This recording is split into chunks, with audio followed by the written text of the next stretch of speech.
Hello, everyone. Welcome to Ohio Exopolitics. I'm your host, Mark Snider. I think we are live on Studio A. At least I hope so. I wasn't sure after I first checked, and it sounded like the station may have not been alive. My wonderful guest today is Barbara DeLong. And Barbara, are you there? Yes, I'm here. Well, thank you for showing up, and I think we're going to start a regular program from 4 to 6 p.m. Eastern here on Studio A, and my name is Mark Snider. If you guys haven't heard me before, and I'll be the host of the program, and I think much of our show will be dedicated to the writings of Edward Albert Meier. Billy is a 81-year-old man who lives in Switzerland. He's written about 50 books and thousands of pages of contact reports. He's got 1,400 photographs of interesting ships flying around his home in Switzerland, and there's about 100 other eyewitnesses, and he's got metal samples and all sorts of the films were one of the most interesting things. But I'm not really going to talk about the normal stuff, the physical evidence. I'm kind of interested in the writings of Edward Albert Meier, and that is a whole nother story indeed. And Barbara's going to join me, I think, on a regular basis, maybe the first Saturday of each month, and we're going to do some discussion about this case.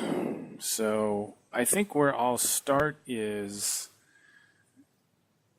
when Billy was a very, very young boy, and I talk about this a lot on my program, when Billy grew up in Bulak, Switzerland, which is farther north than Hinterschmid-Rudi. He currently lives about 45 minutes east of Zurich in the snow-capped mountains and the pine forests of kind of northeastern Switzerland. When he grew up, which was right around the time of World War II, he lived even farther north in Bulak, Switzerland, near the Eichenmoser and Bruder Mountains, in an area called the Glatt Valley.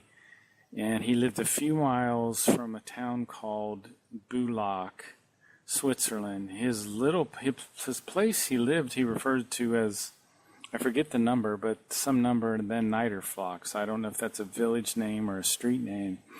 But right around, I'm thinking 1939, I'm guessing the day, maybe if it was 41, he had just turned 4, and it was a warm night in May, and he woke up, and he describes this strange state of mind he was in. He was looking at his own body somehow, which I don't completely understand. He was looking at his own body, and then he crawled out a lower window in his bedroom and sat down on the bench, and he looked up at a beautiful starry sky, and he heard his own voice say some things. For example, he said, "My life is made out of the love of creation." And he also said, "Since ancient times, I lived among the stars." And another thing he said is that he saw the light that the stars emitted, but that there was an invisible light that he called the love of creation. Later, when he would grow up, he would realize that he was getting impulses or signals from something called the storage banks, or the Speicherbanks, as they're called in the German. And let me read a paragraph or two, and then I'll bring Barbara and we'll on the air here, and we'll discuss a little bit of this. It said, "Well, it happened during a mild night in May in the year 1941, and if I remember rightly, it was around 3 a.m. in the night of Sunday, May 4th. In any case, this is how it has all been etched in my memory, indeed, because everything which took place at that time was a special experience. I slept and dreamt that I saw my own body lying asleep in the bed. Thinking about it in my sleep, I made the observation that I really was asleep, which somehow amazed me and moved me to wake up deliberately. A little drowsy, I looked out the window, through which I saw a clear, starry sky. So I rose from my bed, went to the window, and climbed out, as it was almost on ground level. Outside, I sat down on the simple bench which stood against the wall and which my father had built, and I could not see the moon. However, the sky was clear and wrapped in velvety black, and millions of stars shone down from the firmament.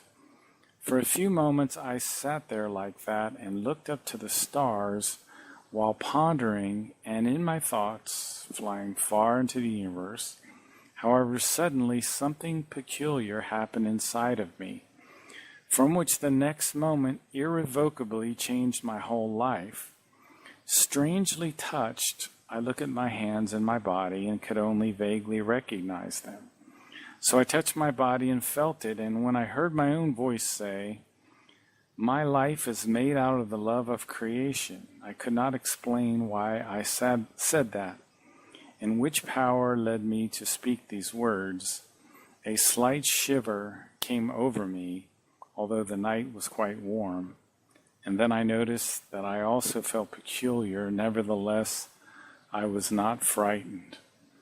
So, Barbara, you probably read this before as well, and this is just the beginning of something called that Billy calls How It All Began. And Yeah. I thought I would read that just to introduce the idea of creation. And I thought we would start out and go ahead. Let me get your feedback from that first. Well, what he experienced was an out-of-body experience, looking down at his body in the bed.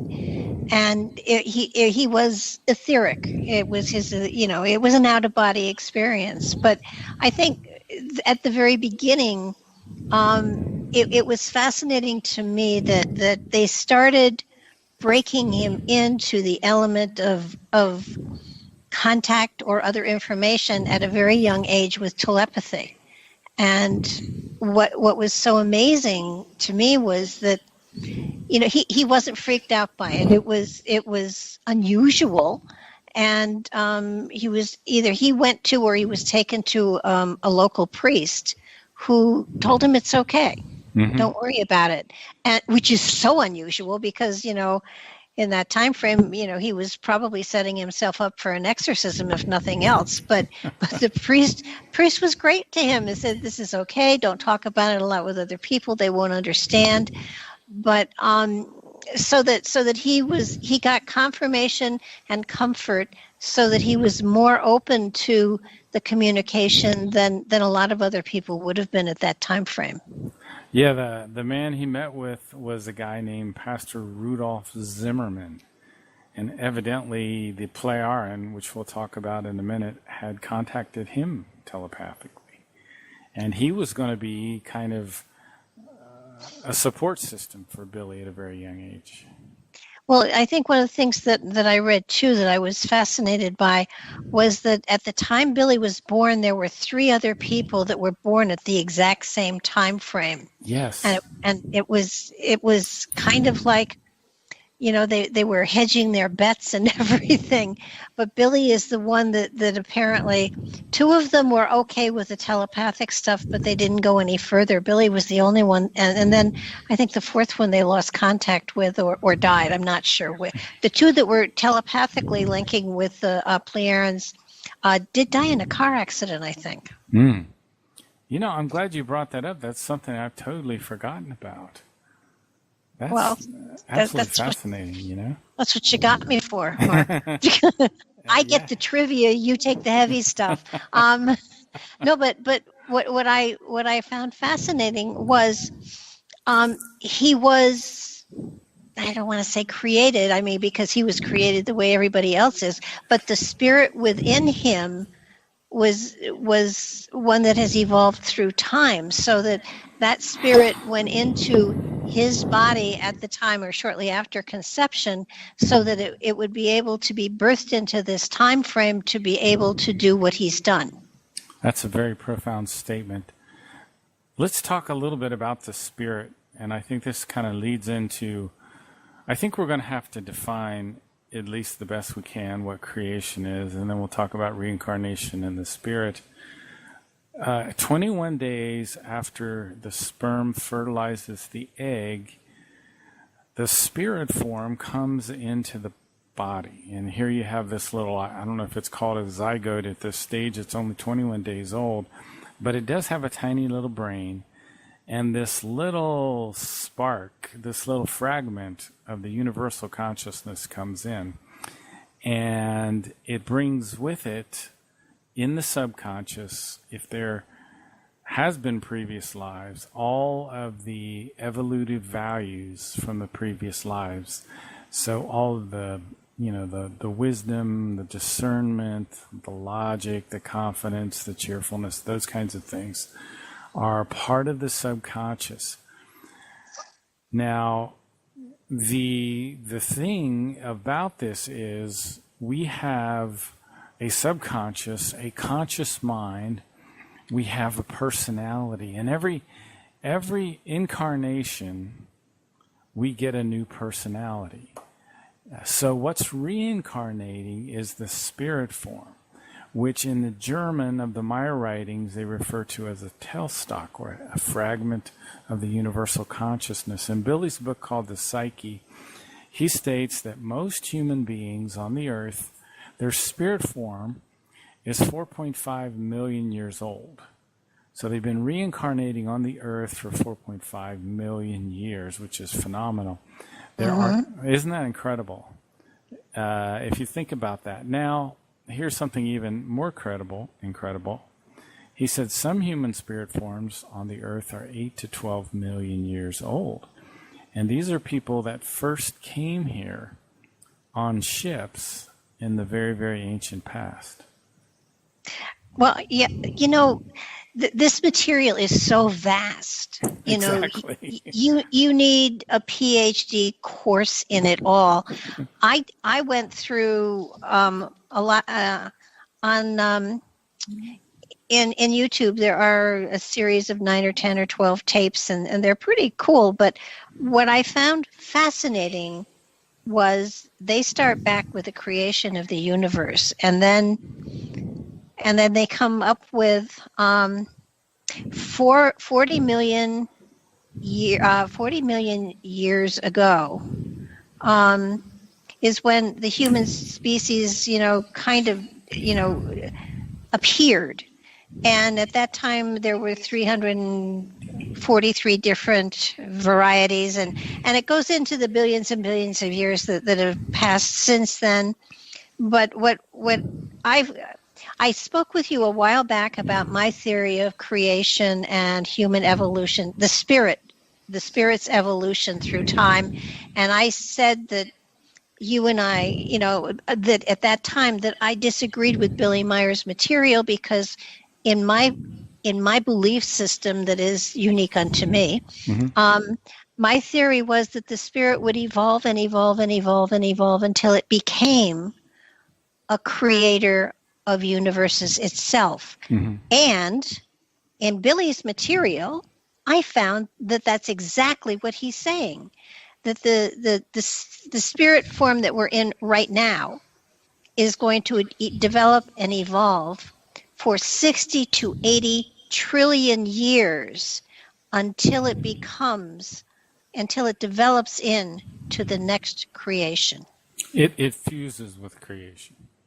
Well, it says develops to become creation. Now there's a lot of goofy stuff out on the internet, and there's also some bad translation in terms, especially of times. Well, yeah, no, but to me, whichever way it goes, I think it becomes, and if you want to say it fuses with creation to continue to create creations, that's fine too. But I think the thing that got to me was, we keep thinking, I hear people saying, well, the next time I'm going to be done and then I'll be able to retire. And the reality is we're on a trip that is 60 to 80 million years. I'm glad you brought that. And you bring up some really good points, and I will try to give what I've done my best, and hopefully I can find this information. I didn't really plan on quite going off on this tangent, but you bring up some really good stuff. And go ahead. I think one of the most important things about Billy Meier's material is that that it wasn't God that created the universe; it was thought, and it kind of takes us out of it is in contrast to biblical stuff, but it makes greater sense that there was an idea, a concept that became a thought, that became a creation, and the creation created, and it had nothing to do with a religious element. It had to do with spiritual energy. Oh boy, this is my own bad. Okay, let me quickly run through this. Since we're off on this, we've kind of got to go with it a little bit. Okay. There are 7 evolutionary steps to a human spirit form. Yep. The first 5 stages. Well, let me just go through them real quick. The 7 stages are primitive life, rational life, intelligent life, real life. Life in creational wisdom, life in the half-spirit body, and life in the purely spirit form. Mm-hmm. Now, how long we spend in each one of those stages. Currently, right now, we're in rational life here on the earth, which is the 2nd stage. Yeah. So we're supposed to be able to think rationally. We don't always do that. In the 3rd stage, in intelligent life, we just start space travel. We just start things like genetic engineering. In the 4th stage, which is real life, at that stage, we become true space travelers. We can travel from star to star with almost no time passing. We also become tremendous genetic engineers. And one of the things that Semyasi said was that her ship, the central computer, was basically biological in nature, and it was sentient. It was aware. She could communicate with it. So her ship was essentially a living being with a metallic hull, which is a phenomenal thing. Now, the 5th stage is called life in creational wisdom.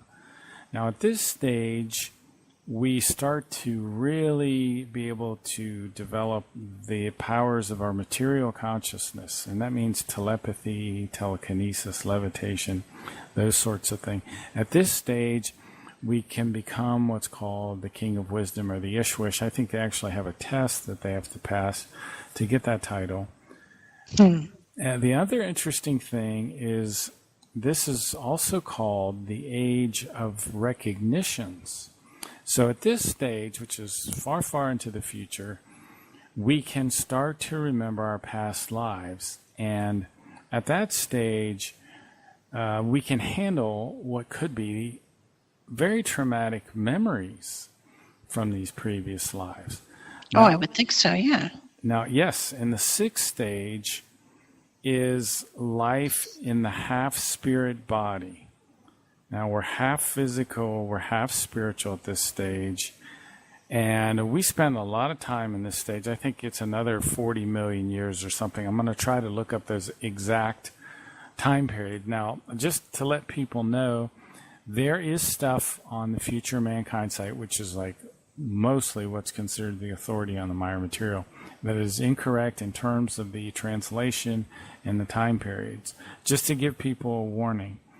I don't know why they've never got that all sorted out yet, but in the 7th stage of human evolution, that's when we're purely in a spiritual form. And we evolve up through these 7 different planes at this point.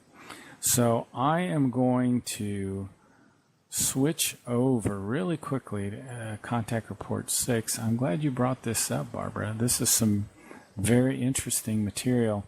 And I just thought I would read a little bit of this if we might find this a little interesting. I don't know exactly where I'm going at the moment.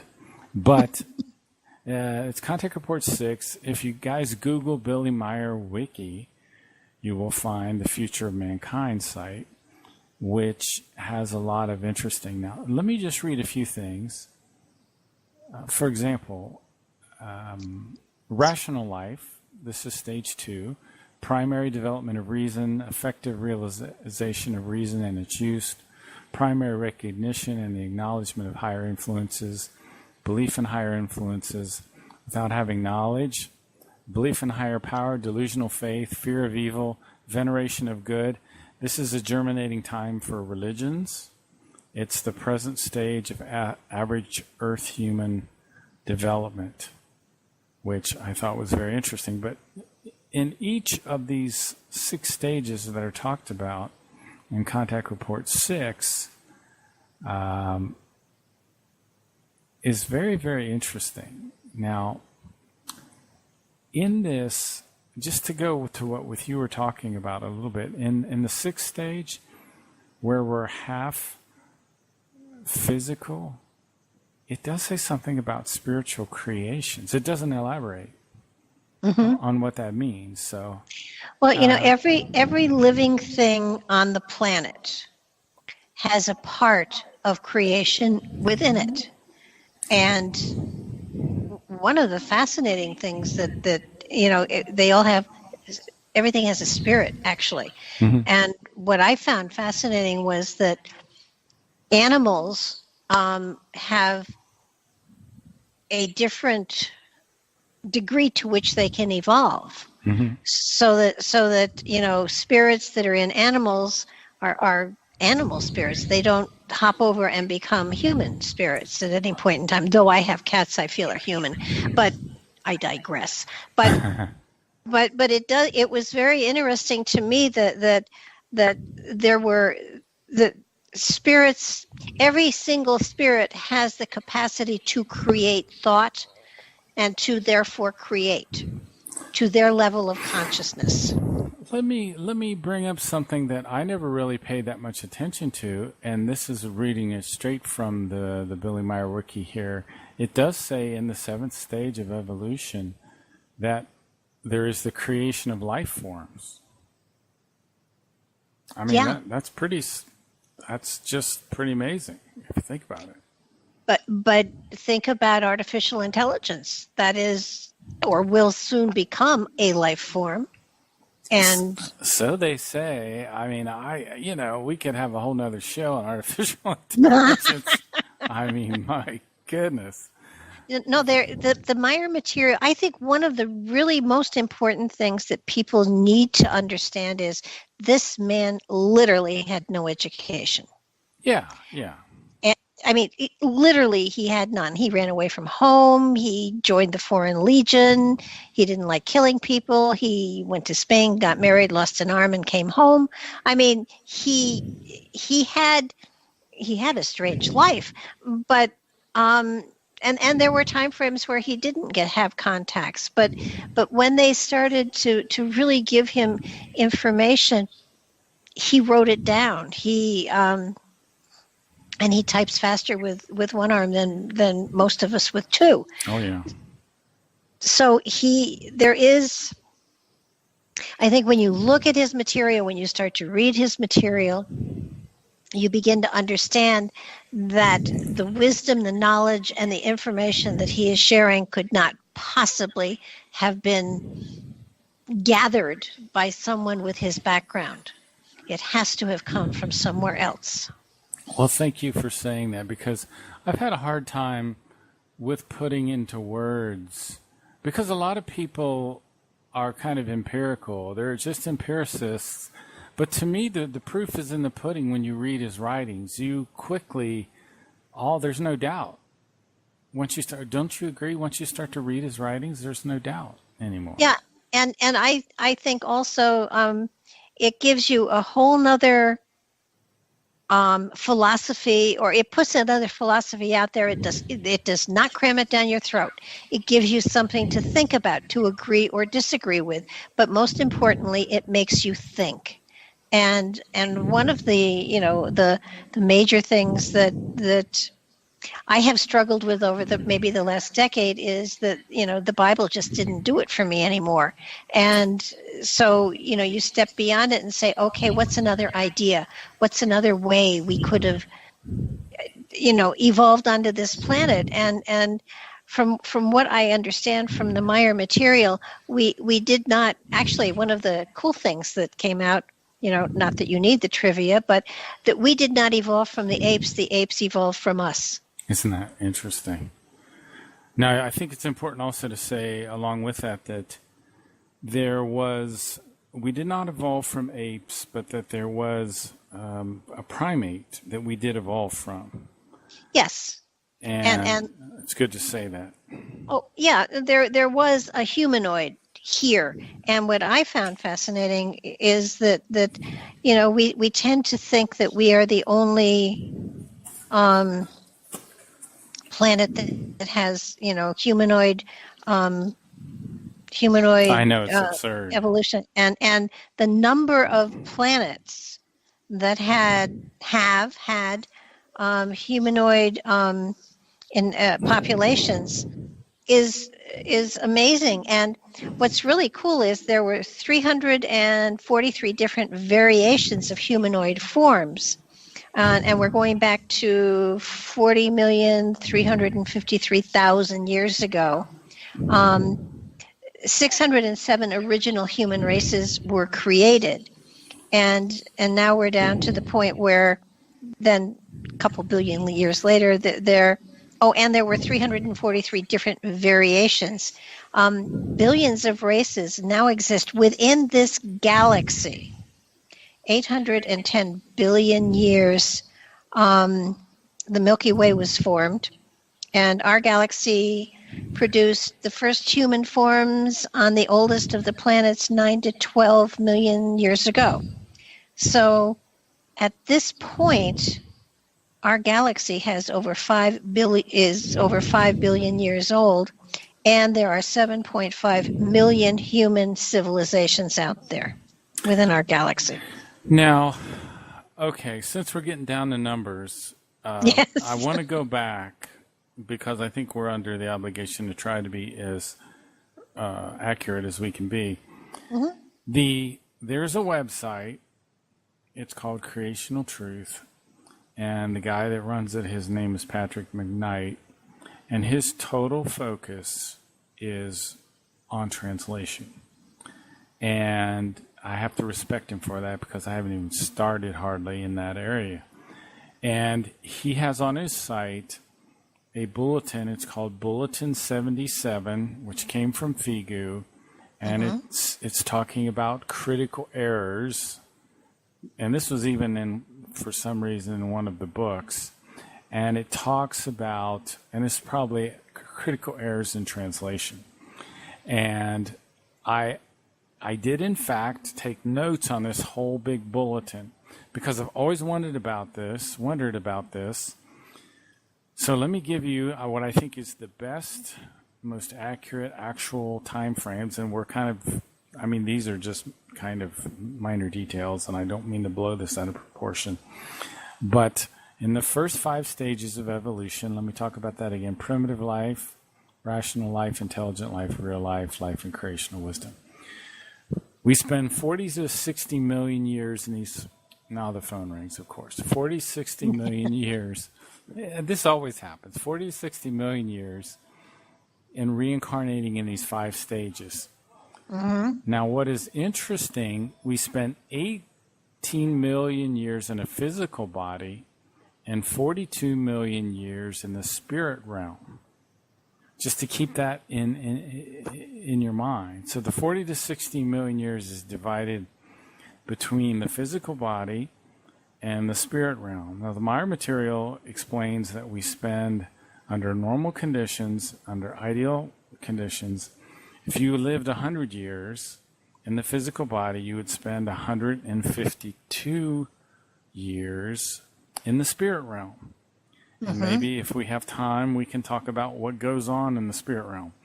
So let's move on to the 6th stage of evolution. And during this time, the spirit, the human body is a wavering, half spiritual, half material form. And it spends 56 million years there. Now, I don't know that much about what goes on in this stage. I don't know if they even reincarnation. In that stage, is there a need to move in the spirit realm? I don't know. Exactly what happens there. I'll just leave it at that. Now, in the 7th stage is totally spiritual. There's no physical body whatsoever. And we spend 7 times 52 million years in this stage, or 364 million years in these 7 spiritual stages, and they each have names that I won't read right now. And then there's this other stage, which is like an 8th stage. And during this time, the spirit form evolutively passes through 7 times 7 sublevels, and it spends 7 times 343 million years, which I think is 2,538,000. 2,530,200,000 total years merging with creation. So not to belabor minor points, it's very interesting having you on, Barbara. And I can tell you've been doing some research too. Been doing my homework, and my neighbor is cutting wood. So okay. I do apologize for that. I'll mute myself when I'm not talking. I can't hear it. I don't hear it at all now. So you're fine. Well, he stopped for the second. Okay. But is he running a chainsaw? Yeah. There's a spiritual principle associated with this. No. We can talk about it later. It's a guarantee. Yeah, it's going to happen. Guaranteed. Go ahead. But I think what's so important for people to understand is our spirits are ancient already. But they're going to be even more ancient before we get to a place where we have evolved to understand the cosmic laws. I call them the cosmic laws, the natural laws. And it just, I think that understanding that the Pleiadians, that they came down and they were helping Billy understand all of this, and they gave him tremendous information. But there were races older than them, and one of them is the Lyrians. And so there are cultures that were billions and millions of years humanoid out there. And I think one of the things that I read that just fascinated me profoundly was that they were protecting this planet until we were able to reach into the stars, at which point we're on our own. So it really behooves us to not go out there until we're ready. Wow. And I don't think we're ready, because the Pleiadians almost put a shield around the planet. And theoretically, I mean, there are other races that have come and gone, but for the most part, we're not playing with the big boys yet. Which is good, probably. Which is very good, because there are good guys and bad guys. And, as with everyone, but the Pleiadians have gotten to a point where they are more spiritually oriented than some of the other visitors that are on this planet. And, I bring in, the Giza stuff. There's just so much, you step, you can't go in a straight line with this material. You just can't. It takes a lot of discipline, doesn't it? I have none. I don't know when the commercials are going to kick on to just kind of change the subject here. I don't know if it will be at the top of the hour or if they got us set up for, I guess it doesn't matter that much. But folks, if you're listening and then we suddenly get overwritten with bumper music, that could happen. And I understand what you were talking about earlier, Barbara, because the bumper music was playing and I was connected and I couldn't hear anything. So just a few mechanics on Revolution Radio have changed. So we'll have to keep that in mind. I think at the top of the hour is probably when the bumper music will play. Boy, I took us way out of the zone there. But we got to keep that in mind. Go ahead. Yeah, no, I'll let you watch the clock. This is your show. But yeah, the Meier material, I so encourage everybody to take a look at it, to listen to some of the YouTube videos and a lot of Mark's shows, because he does go into this material a lot. I seem to pick up the cool trivia, though. So, well, it's fascinating in that Billy was put here obviously to be the channel through which this information gets out into humanity, and it's up to humanity to either take something from it or to not, and to go in another direction. But and that has happened often, and I want to go. I have to take another side trip here, because Adolf Hitler was brought into, his spirit was brought into this reality in order to help and to teach and to guide. And they orchestrated it. They were ready to help him along, and then another group of extraterrestrials got a hold of him, and the Thule Society, and they talk about the Thule Society, unless you know about it, they used magic mushrooms to get into altered states of consciousness. I didn't know that. I didn't know that. They did. Wow. And I am not a hat rack today.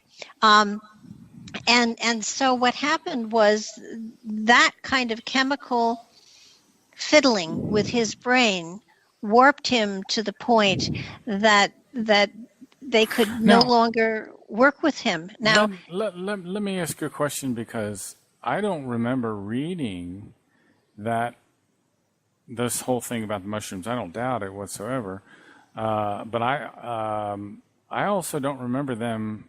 Did Hitler was using mushrooms? Hitler was a member of the Thule Society. I knew that, but and they did use Are we extrapolating a little bit here that Hitler was probably using mushrooms, or is this a No. fact?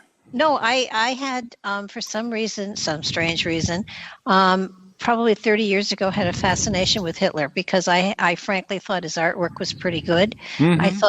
I thought that as he was growing up, when his mother died, he gave up his inheritance to his sister so she could survive.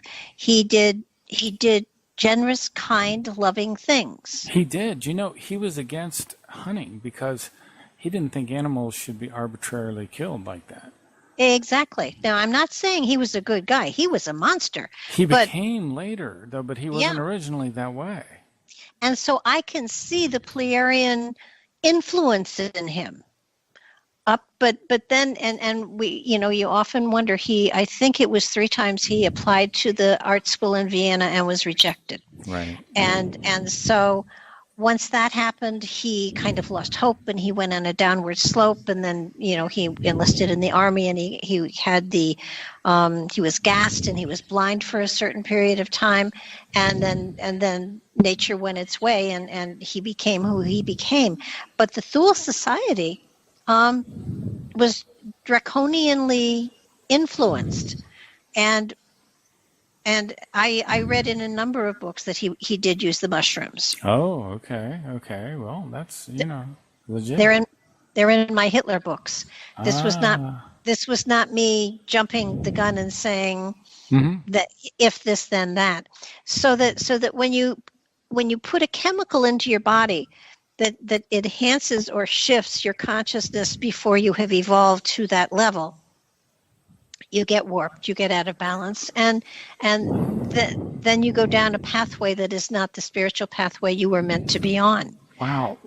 Look, can I throw in something here? You Sure. know, a lot of people are very pro psychedelics now, and they're of this mind, oh, this is going to help your evolution, but Billy's not. Continue. I just thought I would throw that in. No, we evolve, our consciousness evolves as is appropriate for our spirit that is within us. And it is possible to break through a lot of the walls that are there to protect us with the psychedelics. But what happens is we get flooded with material that we aren't ready or old enough to understand or utilize within our reality, and that screws us up. You know, I'm sorry to interrupt you again, but I listen to Joe Rogan sometimes. Have you ever heard of him? Joe Rogan? No, I'm sorry. You've never heard of him? Okay. No. Well, he has a it's probably the biggest podcast in the world right now. And he does a lot of film, and he's a very pro marijuana person. He literally smokes marijuana on the show. And I personally think that I've watched him kind of, I think he was a lot better off 5 or 10 years ago. I just say that. I don't want to cast dispersion, but it makes me sad because a lot of people that use drugs and psychedelic, it like has a bad effect on them, a visible effect. Wouldn't you agree? Well, I do agree. And I also, there is that other side to it that marijuana is very helpful for pain management and things like that. But if you're using it for that, fine. It's a different degree. It's a different amount. It's a different strength if you're using it for medical purposes. But if you're using it to dull your brain, that's exactly what you're doing. You are not enhancing or opening yourself up. You are not enabling yourself to get into those magic places that have the light in them that have the answers you're looking for. And, are we going to find it all this lifetime? Probably not. But you have to have clear thought, and you have to have a balanced life, and you have to have a balanced physicality. And if you are out of balance, then that will skew your perception, and that will skew your understanding, and that will skew everything. It'll screw you. I from time to time will drink some wine, but I really don't have a big urge or desire to be in an altered state. Some people do. Well, I think the spiritual work puts you there. When I painted the deck of cards, when I do channeling for my website, I get so high off of that energetic, that alpha theta state that you put yourself in, that it's a natural high.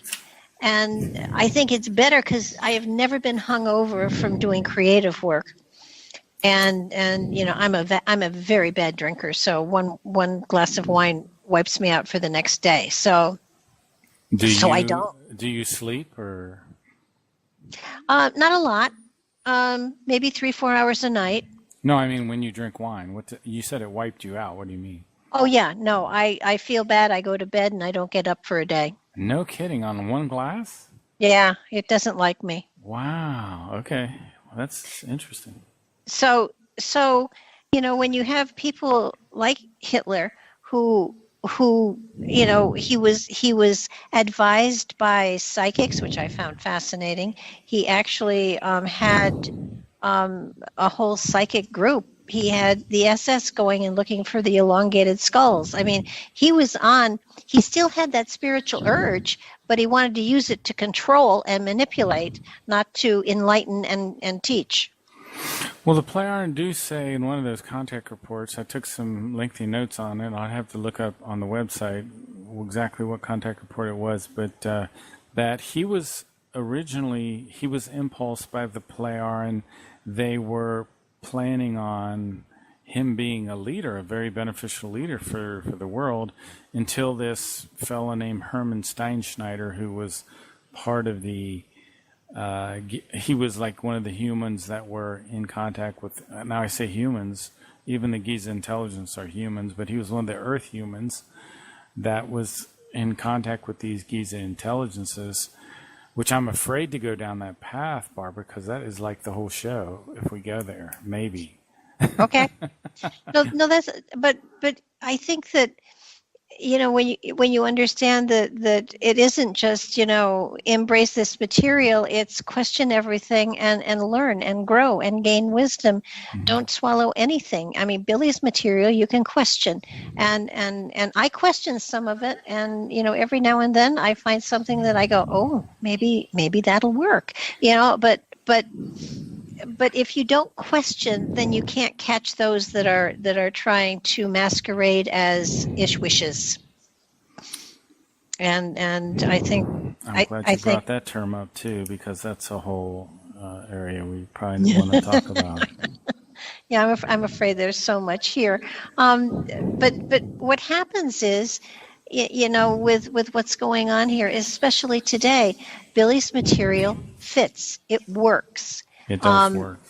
And I'm not going to say I totally absolutely agree with him, because I'm sure I'll find something to argue with him over. But for the most part, his material, his explanation makes greater sense to me than anything else that I've read so far. Well, thanks for saying that, because I totally agree with that statement. I say it's the most profound source of wisdom on the planet. Well, I would agree. And, his books, while you need to have hip boots on to wade into some of it, and it may take you a lot longer to read it than you anticipate, there's value there. There's worth there. And, I think one of the important things, too, is if it feels right, then you keep going. If it doesn't feel right, it means it's not for you right now. And it might not be. And it might not be this lifetime. And that's okay, because we obviously have trillions and trillions of years to muck through all of this. Mm-hmm. The other thing that I've found that, I didn't spring on you, but I'll do that anyhow. The Meier material about creation and evolution and gods and godlike things. Have you ever read any of the Thoth material, the Emerald Tablet material? I think I did. I probably have not spent that much time with it, though. Well, it dovetails. It fits in, and it fits in even with a lot of the Buddhism stuff. It fits in. The Meier material fits into every religion. And if you pay attention to it, if you don't step back and say, oh no, he was German, or he knows nothing and it's all garbage, it's not true. And it will blend in with any major religion, but it will take it out of a religious sense it'll take it out of a religious format. And I think that's the biggest thing here. This is not a religion. This is a philosophy. This is an explanation. Well said. I like that better even. An explanation.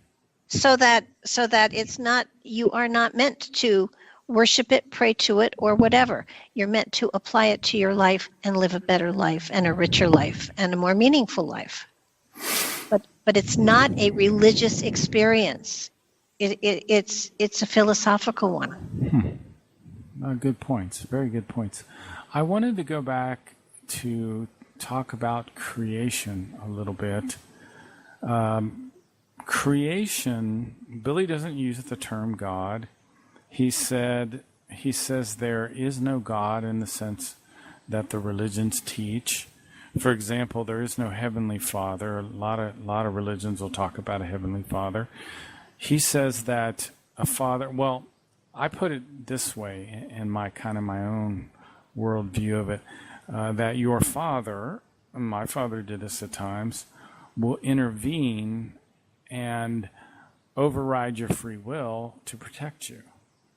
Now, the creation is a spiritual energy without a personality. It doesn't intervene. That's why we've had 50 to 80 million people killed in World War II. It is what they call in the German a Wesenheiten. It evolves in fixed stages over a certain period of times that we'll talk about shortly. It is neutral positive in its nature, and it has created laws in our universe. And the first creational natural law is the law of love. Now, this is not a romantic love, it's rather an affective love. And in the Figu material, it describes this. So, for example, the love concept can be either affective, which is romantic, or effective. Affective meaning a romantic style of love, which is transient in nature. It comes and goes, it rises to great heights, it plummets to great depths. It often leads to despair. Now, but the kind of love that we're talking about here is an effective love. It's a love that is based on our innermost being and is not transient and cannot expire. And the Meier material says this effective love is the love of creation and that which we also sense, perceive, and feel. So I wanted to read a little bit of what's called Love Letter 27. It says, no life is able to exist without love and without the light of truth. However, no light is able to exist without love and truth, and no truth is able to exist without light and love. True love is true being, and it is the everlasting warmth from the center of creation, which is described as true existence. Now, this is one of the things that stuck with me for the longest time. It says, love is the highest principle of creation, and through it, everything exists in absolute logic. So love is the highest principle of the creational natural laws. It's an effective love, and all of the universe exists in this absolute logic. The love of creation is everywhere because without it, nothing at all would be able to exist. The individual should therefore be aware that he exists only through the love of creation and that he carries this love within himself. Creation created everything in love and logic and put the same love in all its creatures so that life itself is love. So let's talk about that. For example, everything exists in absolute logic. If you look at a tree, it provides home for animals like a squirrel. It provides home for the birds. It provides shade for people. It also stops erosion or the water from washing the soil away. Groups of trees form forests, and these forests have a moderating effect on the weather, which is the most interesting thing that I've studied for a while. Now, I noticed that we are coming up to 4:55, and I don't know if we would expect the studio to start with the commercials at this point or not. I'm kind of... I'm a little antsy about it too. Yeah. So I'm getting on another very important topic here. So it's like, at what point am I going to be cut off? You know what I mean? Or will you be cut off, and will they just broadcast over you? I have no idea. I really don't know. But I guess we'll have to go with it. I guess we'll continue and see what happens here. But in any case, forests moderate the weather, and then we'll probably get an overpopulation, but I want to stay a little bit on creation if we can. The forests, they create a shaded area, especially in the summer, which can be much cooler. You live in a forested area, right, Barbara? Clearly. Okay. You hear oak trees being cut up after the tornado hit us, is what this is. You had a tornado recently? Yeah. Oh my goodness. A couple weeks ago. My goodness. 2 of my mighty oaks came down. Oh, that's so sad. Yeah, it really is. Yes, I do live in a forest. So one of the things that the forest does, it provides shade, but that keeps the air cooler. in the summer.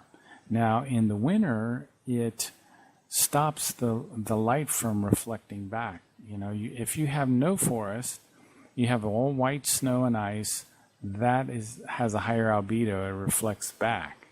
So the forest keeps some of that from reflecting. And I'm just getting a message from a buddy here that the transition music started. So I guess we'll wait for a few minutes. We'll take a break, folks. Yep. When we can begin again, I started talking about creation because this is one of the terms, and we're eventually going to get to the Might of Thoughts book and get into that book. But there are some concepts that I think it's important to know, and I went off on love because Billy, I think he's really hit the nail here on something. Does the stuff on love have the impact on you, Barbara, that it has on me, or what are your thoughts? Well, I totally resonate with it. Mm-hmm. And there are many different kinds and levels of love, and most people really don't understand that, and they don't understand that cosmic love, I call it cosmic love,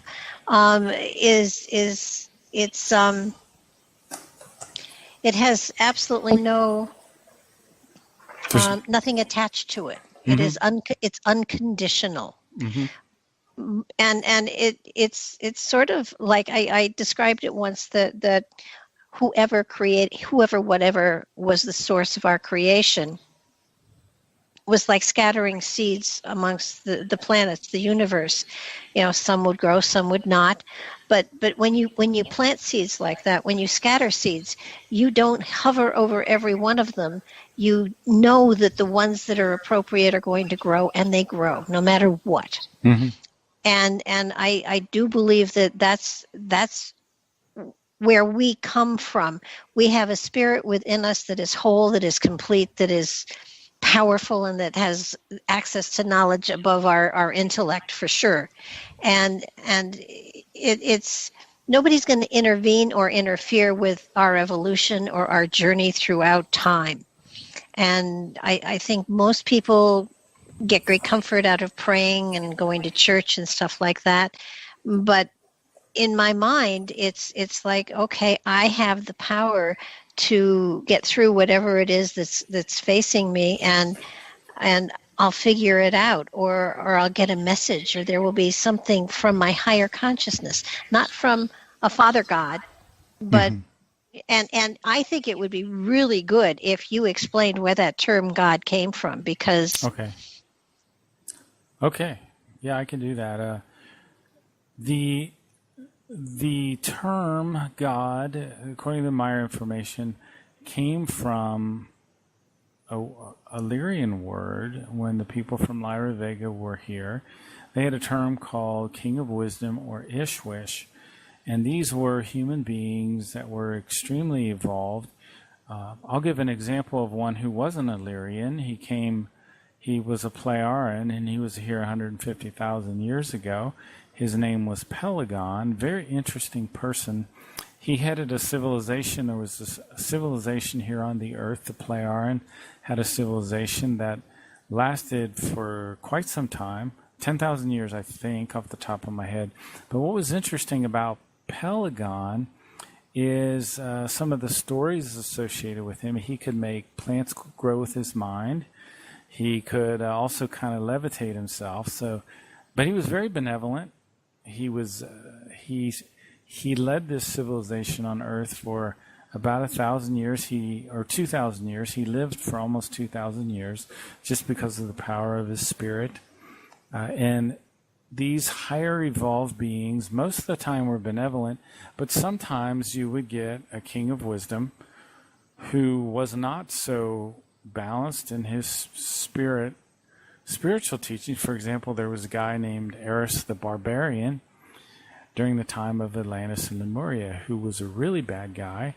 He was a tyrant and a killer, and he was very advanced in terms of science, but he was brutal. So the term Ishwish eventually became to mean the term that we now have for God.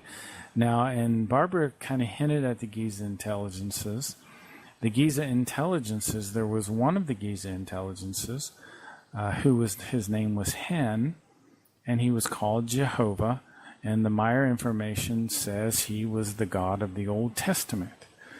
But he wasn't the creator of the universe. A lot of these kings of wisdom, at least the ones from the Giza intelligences, passed themselves off as the creator of the universe, and they demanded worship. And if they didn't get worship, there would be people that would be killed. And this whole group of the Giza intelligences were here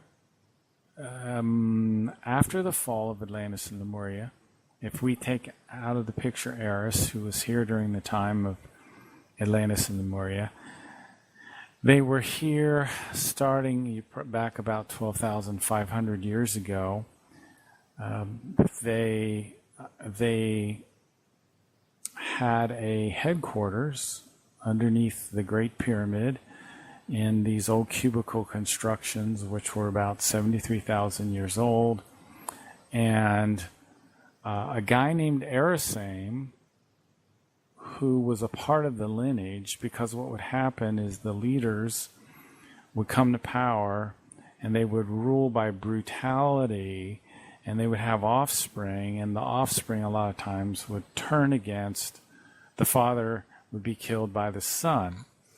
And that's how the whole leadership got passed down. Well, Erisame was driven off the earth. I believe it was Jehovan who had the son Erisame. Erisame was driven off the earth by Ptah and Solemn, who were his two brothers. He wanted to take the power from his father. Well, eventually Erisame came back and went under the Great Pyramid, established a headquarters there for these Giza intelligences. Eventually, Erisame came to power, and then he had a son. Or actually, his son didn't come to power. Erisame was in charge for a while, and then he was thrown out of power by his nephew, who was known as Hen, who is called Jehovah in the Old Testament. And he was the Old Testament God, and we could talk about Numbers chapter 31 if we wanted to get into some of the things that were going on at that time. But eventually,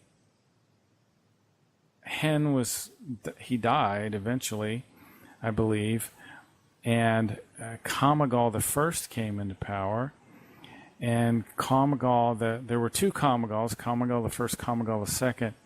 One of those two guys was actually here during the time of Hitler, which you were talking about earlier, Barbara, and they were in contact with the Thule Society in Germany. There was a guy named Hermann Steinschneider who they were influencing, Hermann Steinschneider was influencing Hitler. So what this group, it was a group of extraterrestrials, a spin-off of the Pleiadians themselves. These people were human beings. They were quote-unquote gods. Some of them were Ishwishes. And an Ishwish is kind of a term kind of like professor or doctor. And the individual who has that title may be benevolent or not. So that's kind of a long-winded explanation. Well, I think also it's important for people to understand that the word God really was a title, like a general or a major or whatever. Mm-hmm, mm-hmm. That's a good analogy. I hadn't thought of that. It didn't mean I created all of creation. It meant this is the level that I have. This is the title, the level. This is my office. Yeah. And so we as we as humans, and sort of put that title on people and assumed that they were the head of the organization. and And they weren't at all, ever. None of them. I mean, you just, I mean, the spirit, I'll throw another word in here that you'll cringe at, but creation is not the top of the food chain. It's the absolute of the absolutum. Yeah, boy, Barbara, boy, you're going to bring in stuff that's just, yeah. Let's not We'll pass cover that that one this by. show, right? Yeah, No, for another show. but what I'm saying is that there are different levels. There is a hierarchy here, and what I love is that 15, 20 years ago, I wrote something for my website, and I said, I hate to tell you this, but God is not the top of the food chain. And when I wrote it, I thought, oh, everybody's going to think I'm absolutely crazy. And now I go back and I look at it, and I said, I was inspired. That was inspired writing. Because it's not. And I think that we have to understand that we are the prodigies of a thought, an energetic thought that became creation, that became us billions and trillions of years later. Our universe is 46 trillion years old. It was created 46 trillion years ago. There was a sister universe also created called the the Tao universe. And no pun intended, we're the Dern universe, DERN. Yeah. And both of these universes were created 46 trillion years ago. And our universe is in its expansion phase, which will last 155.5 trillion years. And then it will go into a contraction phase for the same amount of time. During the expansion phase, there will be human spirits created, but not during the contraction phase. And then after it stops its contraction phase, it goes into a sleep period.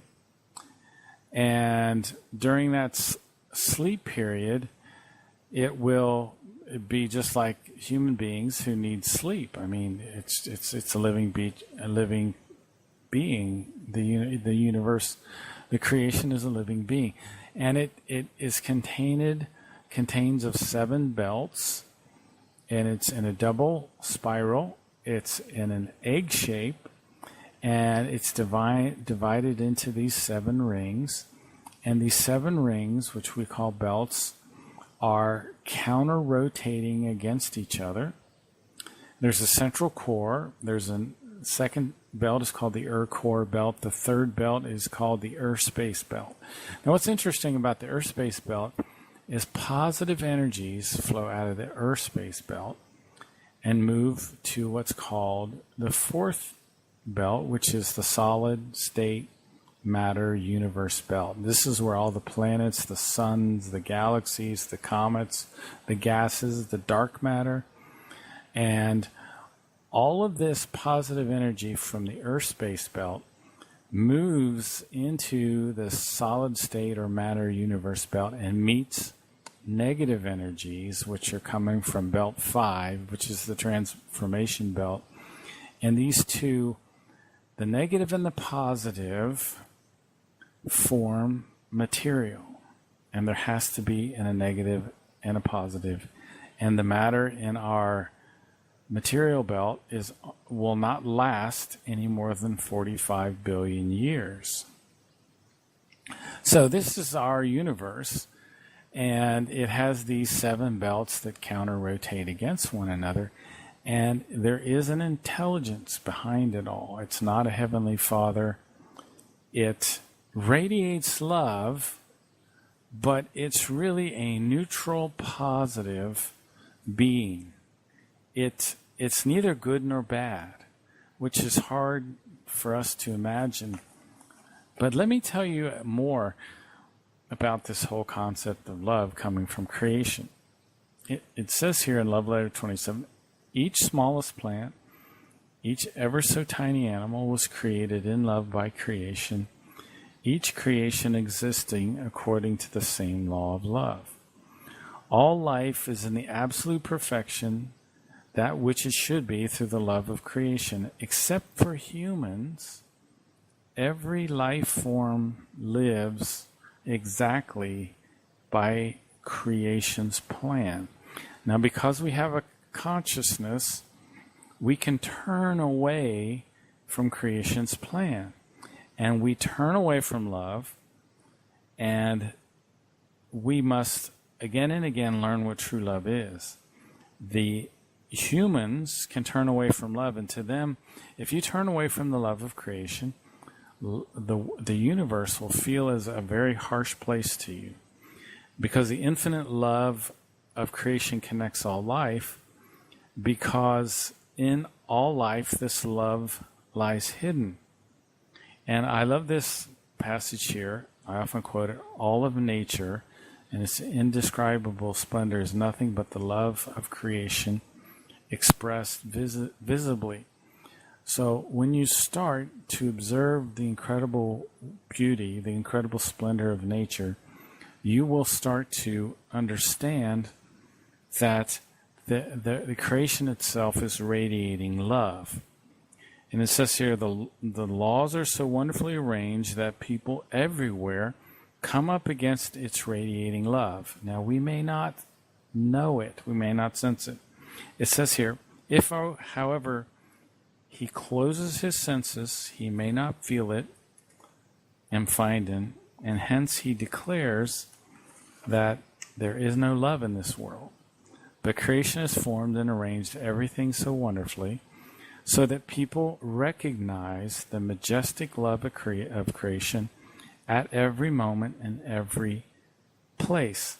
Now, Billy says here, of course, one cannot easily go there to contemplate nature and to feel and find in the love of creation. And also one's own love, especially not for when many years one has felt differently. And listen to what he says here. The way to sense or full in the love of creation is primarily through thinking, because thinking influences the feeling.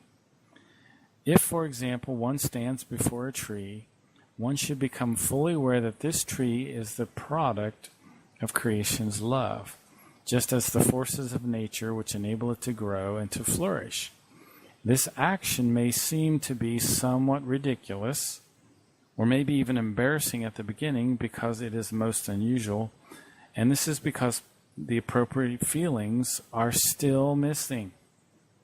The longer, the more these thoughts affect loving feelings and spiritual fine sensitive feelings and Empfindungen, and these in turn will make the bond with all life a certainty that a simple blade of grass, a bird, a shrub, or some other living creature is driven by the same love to fulfill its purpose in creation's plan.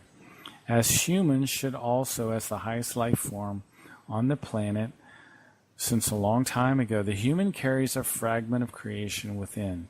Therefore, the love of creation within him is that power which he is able to evoke in himself. The more respectfully the love of creation in all life is perceived and felt, the German word is empfinden, the stronger it also becomes in person. Then suddenly love is no longer such an insincere and longingly hoped for experience, but the real spiritual, fine, sensitive feeling of one's own mental effort. So he goes on here with the love of creation. Well, and let me kind of give a different, certainly one that goes along with that. But for anyone who has a creative nature, whether it's art, whether it's cooking, whether it's music, whether it's whatever it is, when you are trying to create something, when you have an idea, and you work on it within your head, and you let go and allow the spirit to flow through you, you end up creating and manifesting a manifestation of that pure unconditional love within you.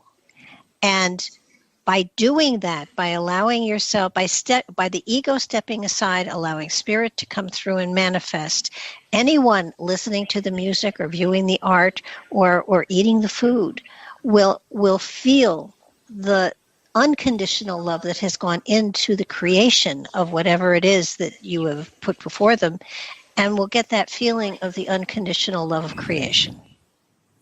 That sounds interesting. You know, you've recently ordered the Goblet of Truth, correct? I have, yes. Have you gotten any more information? Are they going to send it to you? Do you know? Oh, yeah, it's all taken care of. Oh, really? Well, we'll have to chat about that. I'm interested. Did they let you send a check or send a money order, or? Oh, I just sent a personal check. They allowed that. That's fantastic. Thank you for telling me that. That used to they used to not allow that. That's phenomenal. Okay, I wanted to read a little bit from the Goblet of Truth, not too much, because that's probably one of his writings that have most impressed you, that I'm getting the feeling of. Is that true, or? It's just my philosophy. Oh, that's interesting. That's very, very interesting. Let me read a little bit here. This is from the Goblet of Truth, and this is the law of harmony. We've talked about the law of love, which is the first creational natural law. The second creational natural law is the law of striving or work or effort. And the third law of the universe is the law of harmony, which we'll talk about in more depth from the Might of Thoughts book here. I'm kind of waiting, put that last. It says here, you human beings, you are a part of the universe with its immutable eternal laws and recommendations of the creation, in which a purpose for existence is also determined for you. The sense of life which is given relatively highest possible evolution of the consciousness. And if you recognize this life purpose and life sense and bring it into relationship with your own existence at every hour, every day, and at all times, then you will unavoidably recognize yourselves and be the Lord and Master over yourself. And this is what we're going to learn here in a minute from the Might of Thoughts. And maybe this is a good segue. Maybe we'll start. Let's go ahead and start, because you've started, Barbara, you started to read the Might of Thoughts, correct? You still there? Hello? Yes, sorry. Yes, I'm here. I just mute myself because the buzzsaw is getting to me. Wow. That's interesting. Yeah, no, I think what I have found so fascinating is that 20 years ago, if I had seen these books, I probably wouldn't have read them. Isn't that something?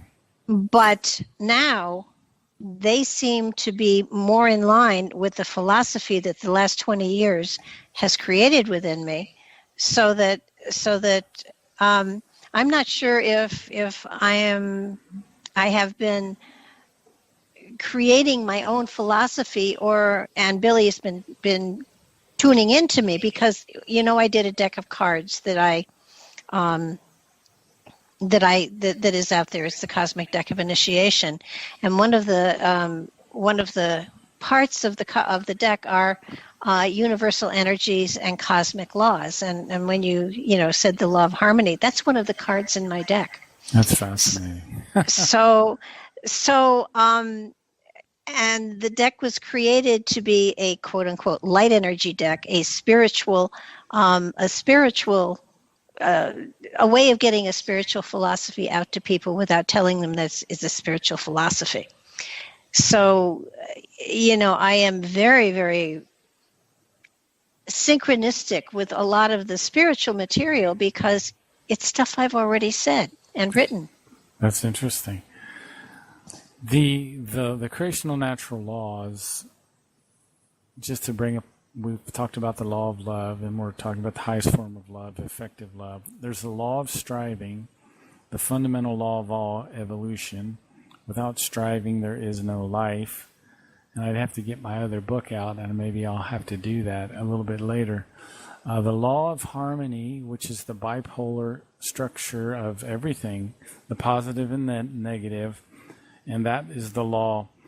In order to have happiness, you have to continually be striving. If you're going through a time when you've noticed a decrease in happiness in your life for whatever reason, you'll probably want to pick up your striving. This is one of the laws of nature.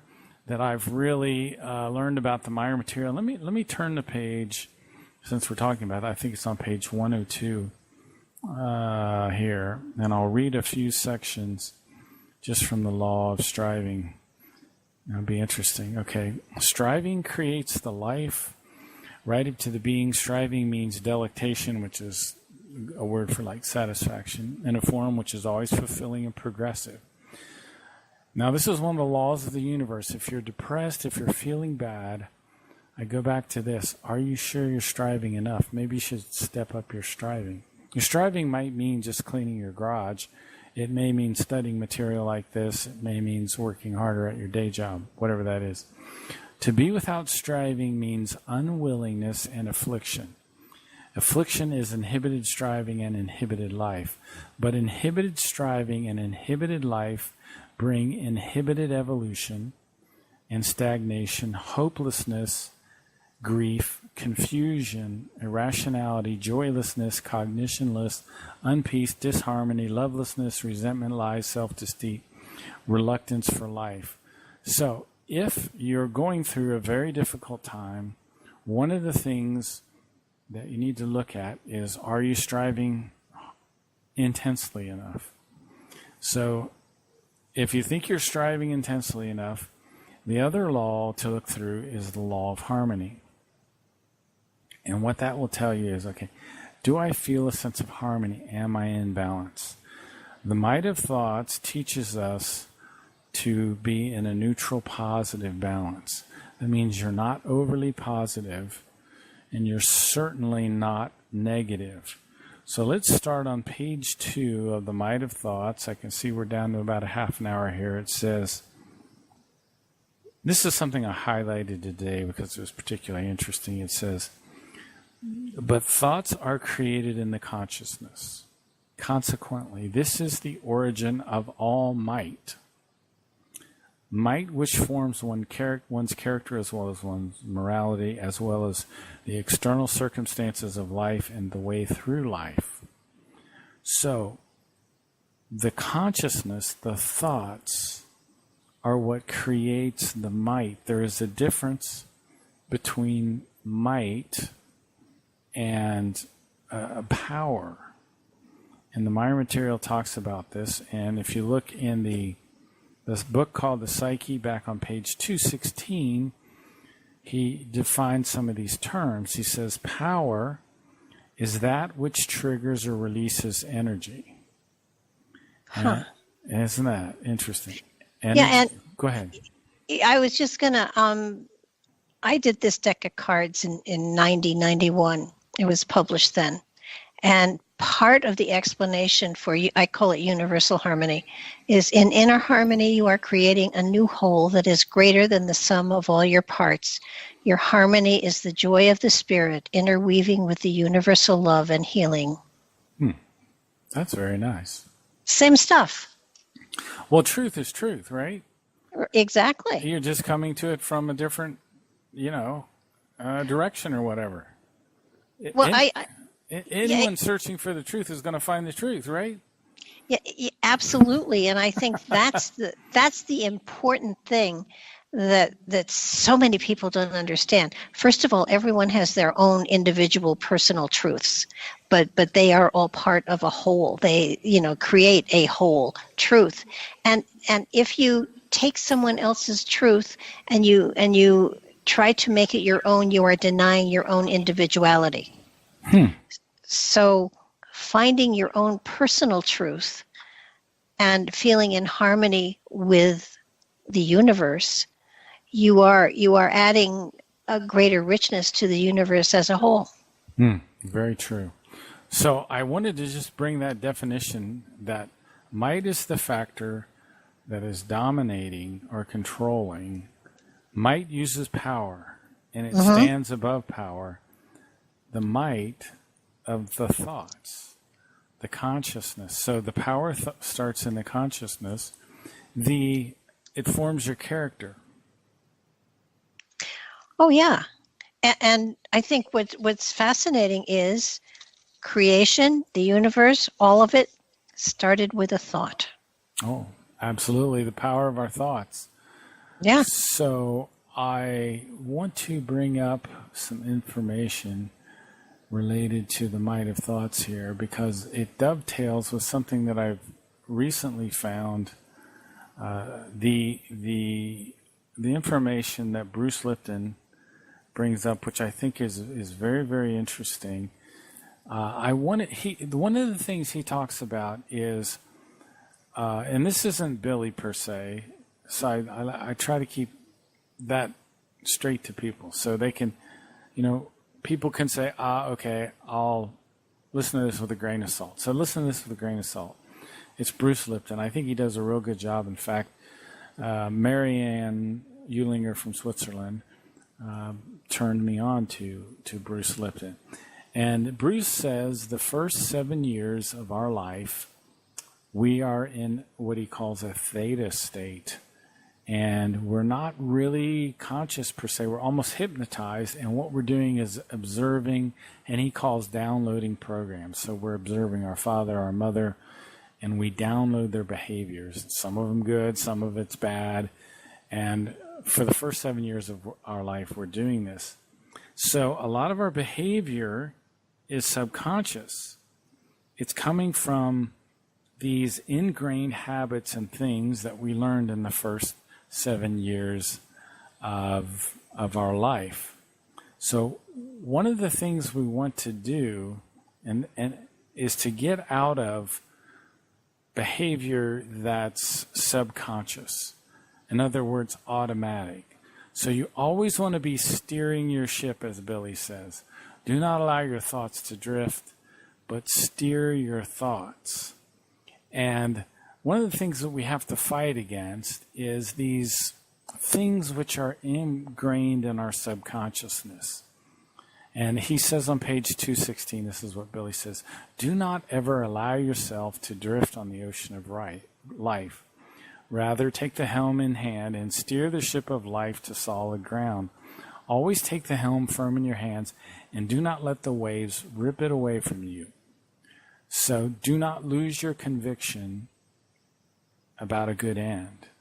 And one of the things to learn here is that optimism is a prerequisite for consistency in life. So what is optimism? Optimism is hopefulness, it's confidence about the future. A prerequisite is required for something to happen. So don't lose your conviction about a good end. So we need to learn, and this is what I've taken from all of this reading over time. We need to program our subconscious. And Billy's talked about being confident, optimistic, cheerful. So I created a little list and I tell myself, I'm confident, I'm optimistic, I'm cheerful, I'm relaxed, I'm enthusiastic, I'm thankful, I'm in harmony, I persist, I persevere, I endure, I am calm, I am satisfied. And Dr. Bruce Lipton explains that as programming the subconscious. Because if you don't program your subconscious, you'll start to run on these patterns that are already ingrained in us. And some of them come from society, some of them come from our parents. And these are very bad things. We need to live life consciously and to be thinking. So let me read this here. It says, the manner in which the thoughts are to be mindfully used is determined by the consciousness itself, by your personality. If a human being is not aware of this irrefutable fact because he or she has lived so far in a well-tended unknowledgeness as well as in ignorance of these matters. And if you do, now if you live with your default programming in your subconsciousness, this is what will happen. You will live in the pain and suffering and affliction and disadvantage that results from that. So the human being can now perceive this truth, the great cognition and the cognizance for himself, as well as the knowledge, the practical experience. So what we're trying to do is to learn the skill of observing our thoughts and to make sure our thoughts are in the neutral positive state, that we're in harmony. Let me read it. It says here, however, the thoughts must be neither purely negative nor purely positive, but equalized, neutral positive equalized. And neutral positive equalized thinking therefore means that both the positive and the negative are brought together and equalized, whereby a healthy and progressive thinking arises. On its own, negative thinking leads to something called a sartung, which means being out of control of the good human nature. Purely positive thinking will put you in the same way. And that's why a lot of these positive thinkers will kill themselves. Well, yeah. Have you heard of that? Have you heard of this? I have, and it does take them out of reality.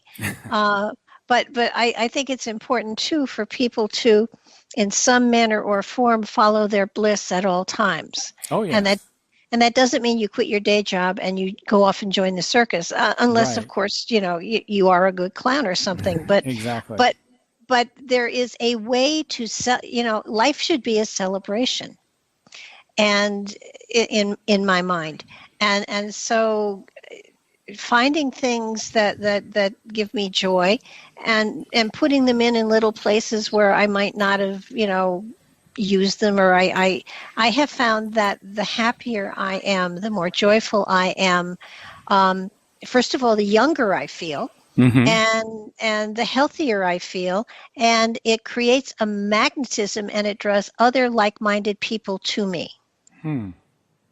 That's very true. And it's sort of it's.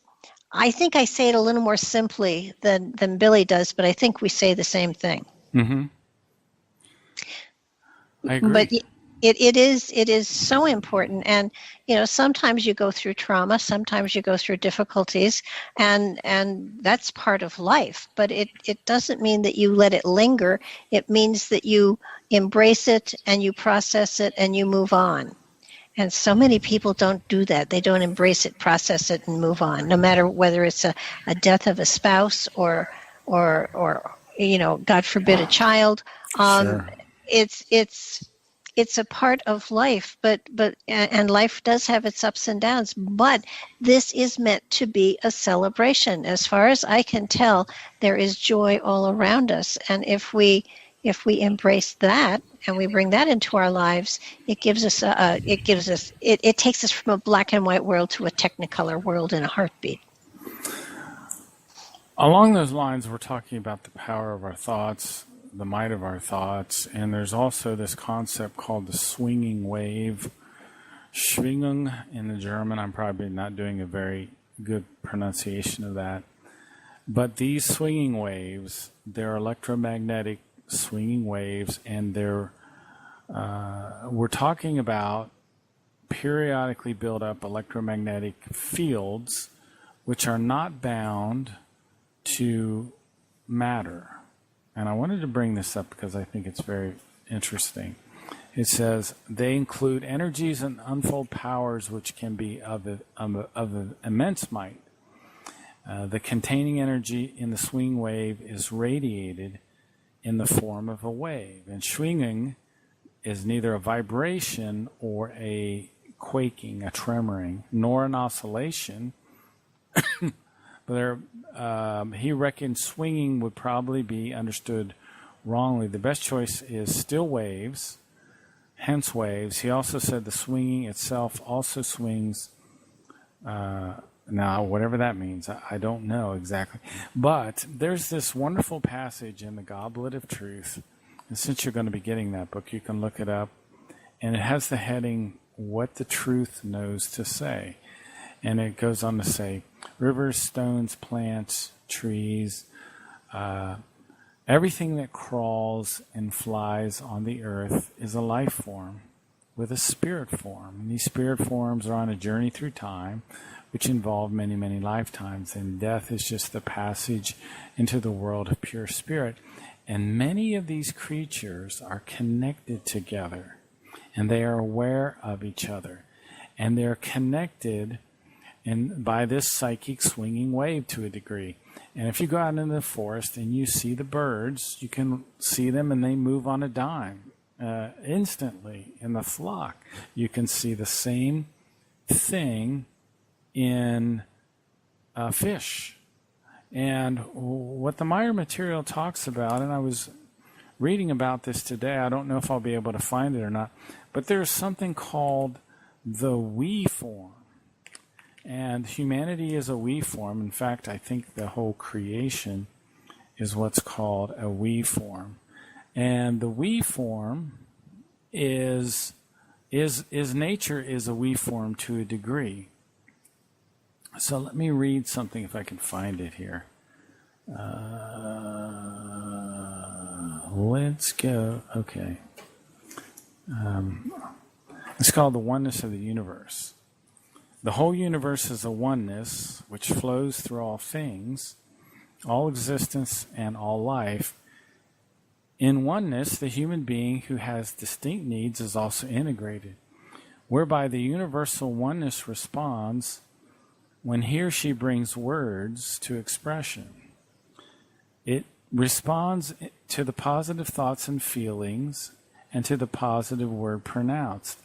And indeed, in an equally directed wise, consequently a positive reaction takes place.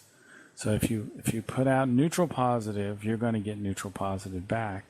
However, if the thoughts and the feelings are negative, then a corresponding negative reaction takes place. And since the human being is a universal vasen, connected in the oneness with everything, he or she works in the greater whole. And it is for this reason announced for him or her, based on the thoughts and the feelings in the word, to dwell only in that which is positive, equalized, affirmative, optimistic, and to encompass and include the source of the oneness in the wise. So we're supposed to think in this neutral, positive way, and as it says in the Might of Thoughts lead to good feelings lead to good habits, and good habits lead to good circumstances in your life. So you're the master of your own destiny, you're the forger of your own fortune, you are the creator of the circumstances in your life. You are the forger of your own fortune, you are the master of your own destiny. So let's talk a little bit about the term, the laws and the commandments of creation, because and this is something that Christian in Switzerland wrote. And he says here, if there is a mention of creative laws and commandments, or laws and commandments of creation, respectively, following the explanations must be given to individuals who have already dealt in detail with the spiritual teachings, and especially with creation's existence. Since creation, the universal consciousness of our Dern universe, is not a person or some personification, quite contrary to the belief in God, the Father, by various religions, but it is an impersonal spiritual energy or power. It, creation, never enacted any commandments that stipulate or dictate to human beings to do this or to do that. Now let me explain something, that you have a spirit form. It's located in your superior colliculus in an area of the middle brain, and it will impulse you. It will send you signals, you meaning your material consciousness, which is who you are in this lifetime. And if you listen to those impulses and follow those impulses, things will go well for you. If you don't, and we all don't sometimes, and when you don't, you will feel alienated from yourself. You will feel internally separated. Just wanted to keep that in mind. So,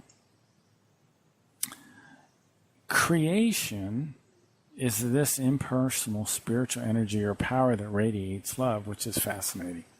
It's not personal, though. It's more like the sun radiating light and heat. So let me continue here. Creation never enacted any commandments that stipulate or dictate to human beings to do this or that.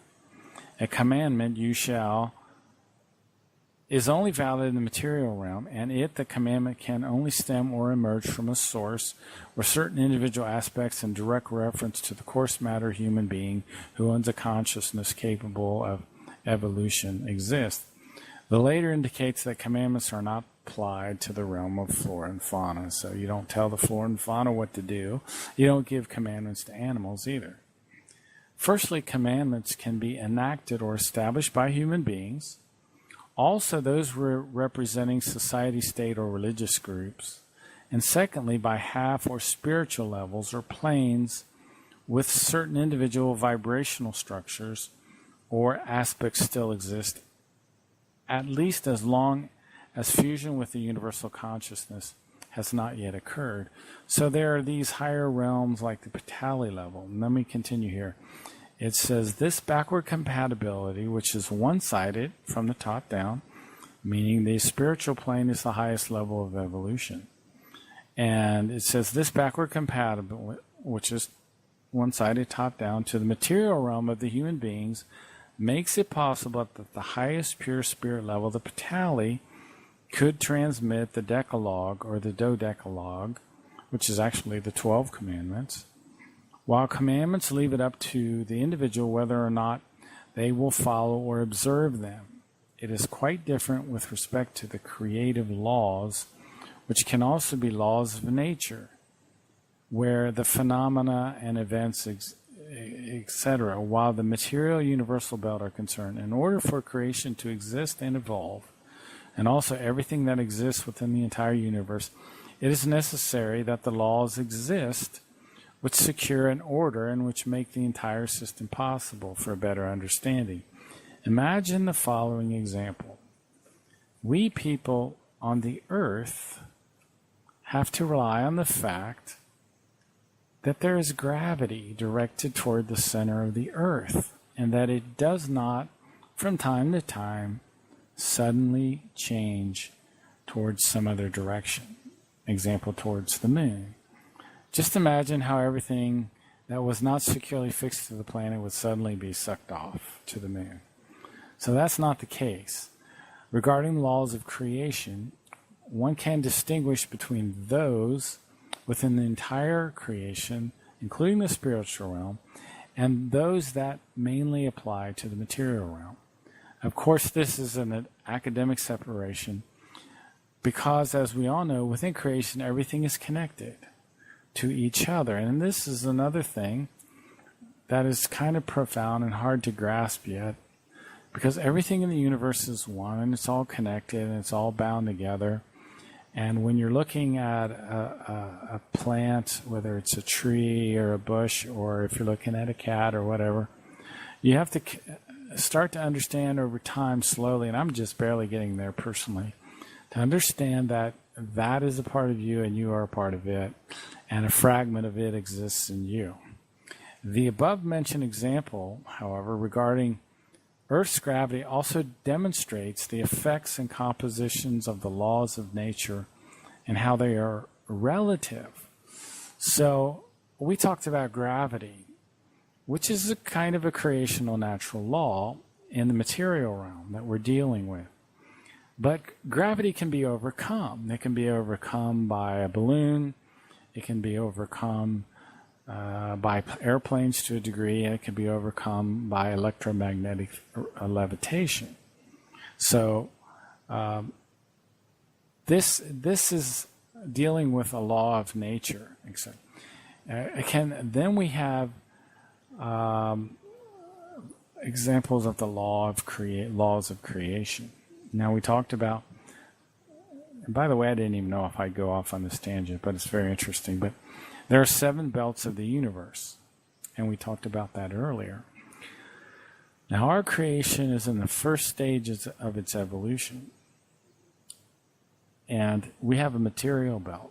But when the creation, after it goes through its sleep time, after the retraction, the contraction occurs, it will create itself anew.